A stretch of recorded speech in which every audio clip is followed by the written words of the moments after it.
Played through by DePaul. João Felix does have runners arriving now. Griezmann looking for Renan Lodi. 1-0 Atletico. The flag has stayed down this time.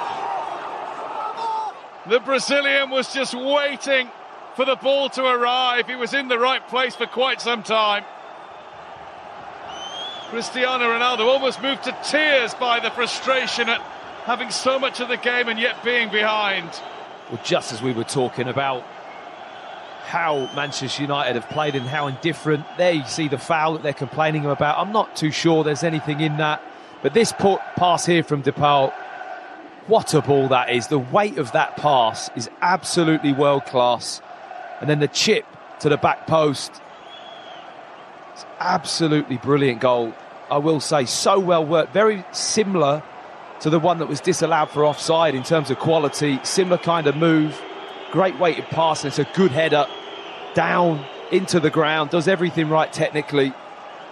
Harry Maguire is insistent, as are all in red, that it should have been a free kick for the little nudge on Elanga. For my money, Elanga was already going down to ground. I think he was expecting the contact. And yes, the contact came. There was contact from Ronaldo, but I think he's trying to buy that foul. Manchester United haven't quite had what it takes to find a way through. And their European season is done. And Diego Simeone is on the run to the dressing room. And taking a fair bit of stick from Manchester United supporters on the way.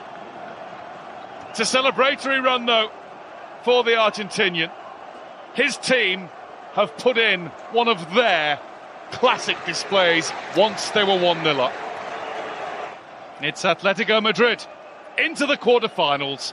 2-1 on aggregate on the night. Manchester United 0. Atletico 1. Glory, glory, Manchester United. Hello guys, welcome to another episode of this podcast, and in this episode we'll be analysing our last game with Atletico Madrid in the Champions League. What were your expectations? Because mine was shattered as fuck, because I actually thought we could, because of Ronaldo magic against Tottenham, I was thinking we could get a win from them. I was even predicting a 2-0 win in the last episode. But unfortunately, hopes of getting a trophy this season has been shattered totally, like completely. Now we have the top 4 to fight for, and that's even very doubtful now. With this kind of result, with this kind of performance and everything, I doubt we can make it to the top 4. But you know, as the fans, we'll keep pushing the team.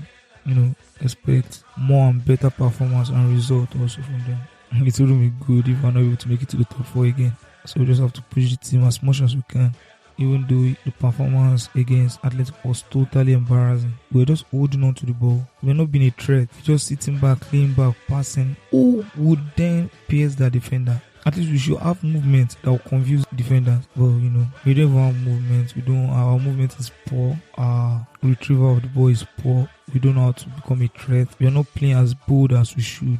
Man, everything is just fucked up. To the statistics, we had 60% ball possession and they had 40%. We had 11 total shots and they had 8. We both had one big chance. We had one big chance missed, they had none. We had 478 accurate passes and they had 286. We had 14 fouls committed and they had 2. We had 1 offside and they had 2.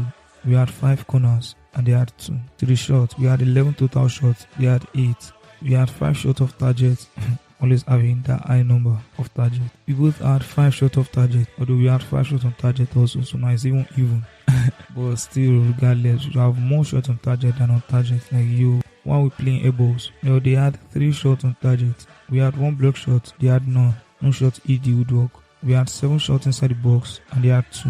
We had 4 shots outside the box and they had 6. We had 573 total passes, they had 389 total passes. We had 478 accurate passes and they had 286 accurate passes. We had 161 passes in our half, they had 179 passes in theirs. We had 317 passes in their half and they had 107 passes in our half. We had 35 accurate long balls, they had 11. We had 3 accurate crosses, they had 5. We had 4 tackles won and they had 9.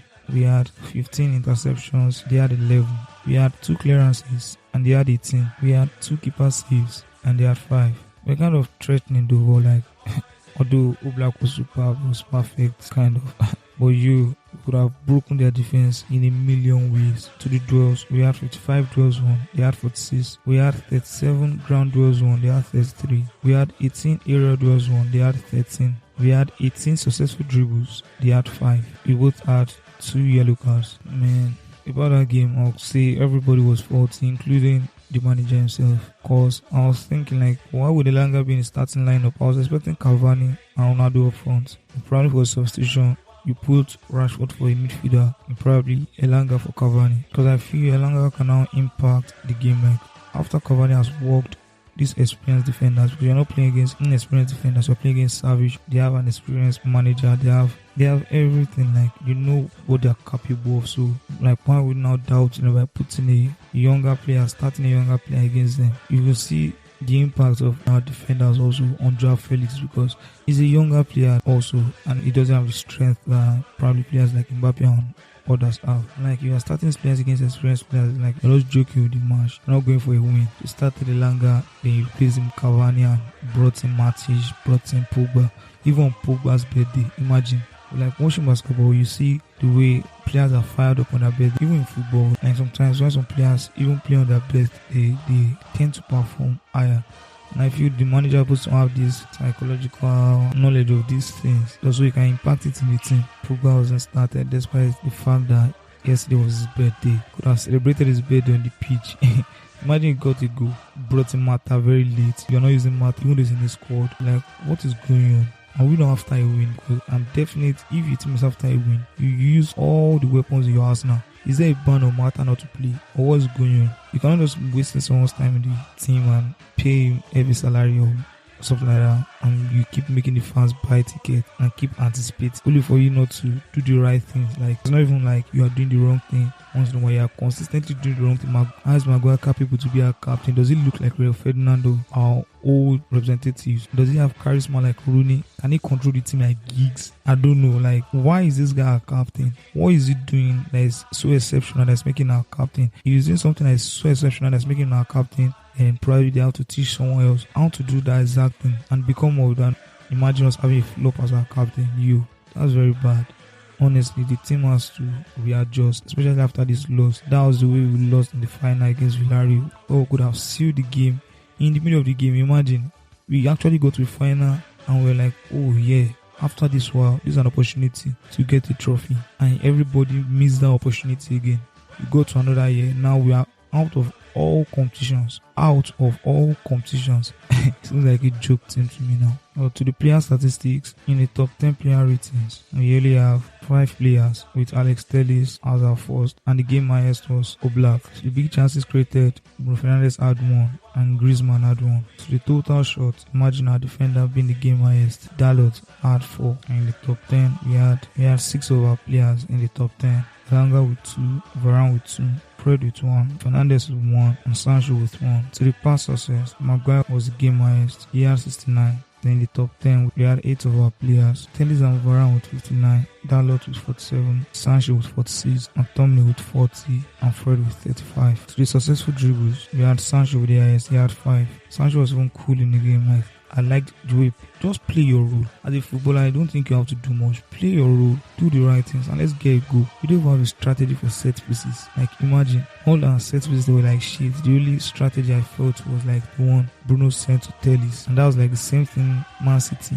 De Bruyne's corner to Mahrez. It's somewhat like the replica of the cross Bruno sent to Telles. In the top 10, we had like 8 of our players. Ronaldo and Telles with 3, Fred with 2, McTominay with 1, Dalot with 1, Elanga with 1, Matic with 1. But to the tackles one, the game highest was Griezmann, and in the top 10, we had like 4 of our players. Ronaldo, Telles, Dalot, Pogba with 1 tackle each. And that was a disappointing loss and defeat for us. Now we know there's no trophy for us this season. We just have to go and sit back, rearrange our team, and come back next season for whatever I want to. And let's go to the blog post to see what the bloggers have to say. It reads, Diego Simeone reviews the Manchester United weakness that Atletico Madrid expected. Oh, so it saw a weakness. Let's dive in. Atletico Madrid boss Diego Simeone has reviewed the Manchester United weakness that his side exploited during their 1-0 win at Old Trafford on Tuesday. The Spanish outfit progressed to the quarterfinals of the Champions League after prevailing 2-1 on aggregate with Renan Lodi's first half goal, all that separated the two in the second leg. Manchester United started brightly but faded as the game went on and never really looked like scoring after Atletico took the lead on the night. Honestly, we never really looked like scoring again after they scored. That's the problem. There's no energy from anybody. Speaking to AS post game, Simeon reviewed that he's been impressed with United's slight resurgence under Ralf Rangnick, but that their susceptibility of counter-attacks provided Atletico with the perfect route to go. Manchester United has competed well since their coach arrived and has improved a lot. We find them a team very tough, very difficult. They said in the previous match that we didn't like the ball. We found attacking situations to be more forceful. Simeon added, I'm excited to see a team that has no shame. At the start of the game, I saw that in any counter-attack, we could hurt them. We have a brilliant collective. It leaves me with joy. It was not only a general effort. I want to make it clear that the team knew what they had to do. Manchester United have great individuals. They started very well, but it was a little messy to create pressure at the start. We knew we could play with spaces. We suffered, and once again we are among the best 8 in Europe. And this is extraordinary for the club after winning La Liga. Yo man. But I didn't lie, our counter is very easy to exploit with Maguire as our defender. Maguire needs to be out, honestly. Like, he's looking like our standing problem now. You can see the way he was blocking Ronaldo's screen when Ronaldo was trying to get us an header, a critical header for the game. He was there, he had booted Ronaldo again. Like, why are you in that space? I don't know. I don't just understand. It now happened, assuming it was our opponent that hit Ronaldo, it now happened to do Maguire. Like, why is he playing against us? It's always against us every time. I don't know why. Because it's a no-go. Because he's everything I don't know. Against Atletico, he was supposed to mark a striker when Dalot was now tailing, whereas Lodi was behind Dalot. Imagine, it could have been Maguire tailing who Dalot was tailing, then Dalot will have to look back and tail Lodi. But now looking at the setup, Maguire was out of that whole setup. He was nowhere to be found. Where was our defender? He went to get fucking chips. Maguire is really poor. He doesn't know what to do. He's not present on the pitch. He's not football smart. Honestly, he shouldn't be a footballer. Probably they should give him another position. Probably he's good forward. I don't know. But defensively, he's very, very poor. I don't even know how he got that position first. Probably because of his size. They feel able to push people away. And football is beyond that. You have to be smart. You have to be technical. Yeah, but Sifa and cool. Like, those guys, they are cool. They are composed. They know what to do. They are smart. Well, that's that. Another blog post here says, Pogba, a lazy player who shits a little bit, claims Desali. Oh, Pogba shits a little bit. Let's dive in. Manchester United boss Ralf Rangnick left Paul Pogba out of his side to face Atletico Madrid, a decision Marcel Desailly felt was justified. Marcel Desailly has labelled Paul Pogba a lazy player who tends to shy away from his defensive responsibility for Manchester United. Oh yeah, I see that also. Pogba also needs to adjust. Like, you are a midfielder, bro. Even if you are a striker, you're in position to defend the ball for the team. Go after it. This is the team we're talking about. We're not talking about you personally. We're talking about your effort for the team. France international Pogba was left out of United's starting lineup for Tuesday's clash with Atletico Madrid and only played the final 23 minutes of the last 16 tie. Atletico progressed 2-1 on aggregate thanks to Renan Lodi's first half header. Interim manager Ralf Rangnick instead opted for Scott McTominay and Fred in midfield, with Pogba and Nemanja Matic later arriving from the substitutes bench. Pogba's absence was one of the 3 changes from last week's 3-2 win against Tottenham. Came as a surprise, given he had started United's past 5 matches in all competitions. However, fellow World Cup winner Desailly felt Rangnick was justified in leaving out Pogba. Quality-wise, you cannot compare Pogba to Fred, McTominay or Matic, Desailly told beIN Sports ahead of the game. But he's lazy. If you are learning to be a playmaker behind Cristiano Ronaldo, he can take advantage of it. When it goes well, it's fantastic. When it doesn't go well, offensively, he hasn't brought what everyone was expecting. At the same time, he cheats a little bit and doesn't drop back to help with the midfield defensively, honestly. Pogba's arrival in the second half could not inspire United as they slumped out of the Champions League and saw their last chance of silverware this season slip from their grasp. It was Pogba's 23rd appearance of the season, with the 29-year-old having missed an extended period through injury. While Pogba's defensive work was questioned by Desailly, the midfielder's creativity should not be doubted.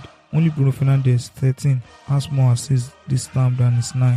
He is due to be out of contract at the end of the campaign and has been linked with Paris Saint-Germain Real Madrid and former club Juventus. United have now been eliminated from 6 of their last 8 Champions League knockout ties, having won 13 of the previous such 16 in the competition. And honestly, I think Mourinho has been our best coach after Sir Alex Ferguson. He's in the start.